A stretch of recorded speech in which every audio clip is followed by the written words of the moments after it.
President Zelenskyy was just in Washington seeking for more aid from the US, and it seems not everybody appreciates the measures the American government is taking towards providing this aid.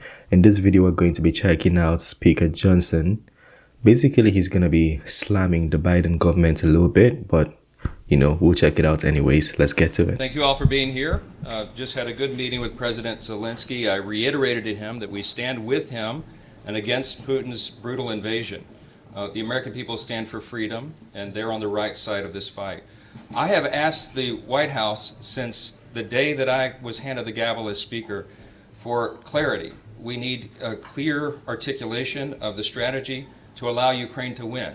And thus far, their responses have been insufficient. They have not provided us the clarity and the detail that we requested over and over since literally 24 hours after I was handed the gavel as Speaker of the House. And so what the Biden administration seems to be asking for is billions of additional dollars with no appropriate oversight, no clear strategy to win, and none of the answers that I think the American people are owed. I think it's a little bit questionable, right? Because if you've spent, I've heard America has sent over $100 billion to Ukraine as aid. If you sent a lot of money like that, even if it was $1 million, you'd want some level of accountability. So is he saying they haven't provided that and the money is just going to Ukraine without knowing the structure of how the money is being used? I think that's what he's saying, which he's making a valid point if you ask me, but that's just my opinion. Let me know what you think. I have also made very clear from day one that our first condition on any national security supplemental spending package is about our own national security first. The border is an absolute catastrophe, and this is because of the policies of this White House and this administration. We had 12,000 illegal crossings on one day last week alone, on Wednesday. We have almost now 280 known terrorists that have been apprehended at the border. None of this counts the gotaways.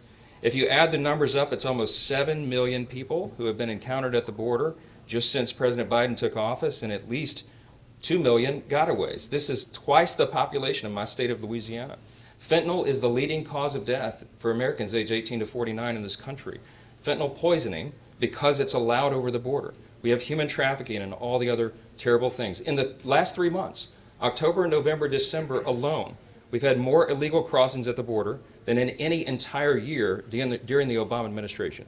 The American people see this, they feel it acutely, they see all the terrible societal ills that come from this, and it must be addressed. So I've made this very clear, again, from the very beginning, when I was handed the gavel. We needed clarity on what we're doing in Ukraine and how we'll have proper oversight of the spending of precious taxpayer dollars of the American citizens, and we needed a transformative change at the border. Thus far, we've gotten neither.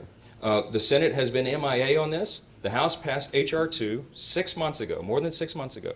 It's been sitting and collecting dust on Chuck Schumer's desk. I have told him personally, I've told the National Security Advisor, the Secretary of State, the Secretary of Defense, that these are our conditions because these are the conditions of the American people.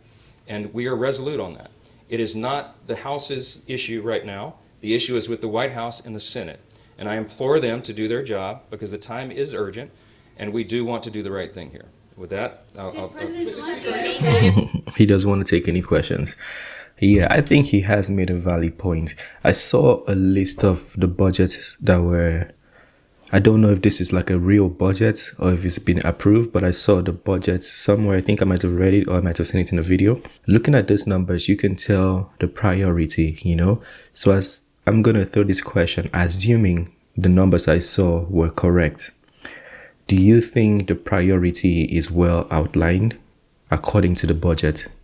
So if the budget for Ukraine is like $60 billion and Israel is like $40 billion and the budget for the border is like $13 billion, do you think the priorities have been set right? And also, if you're sending money to anybody, not even a nation sending to another nation, using money for anything, because these are people's money. 300 million people own this money. They would need some accountability, some answers. So you need to tell them this. And this is the speaker saying he hasn't seen any level of structure or accountability unless they are concealing it from him. But he's saying he hasn't seen it yet. So maybe the government should provide it. Just saying. Let me know what you think. I'm not like a a political analyst. I might be ignorant of what I'm talking about. So feel free to share yours, share your opinion. It's an open house. So feel free to talk to me. That being said, smash the like button, subscribe, and I'll see you on the next one. Peace.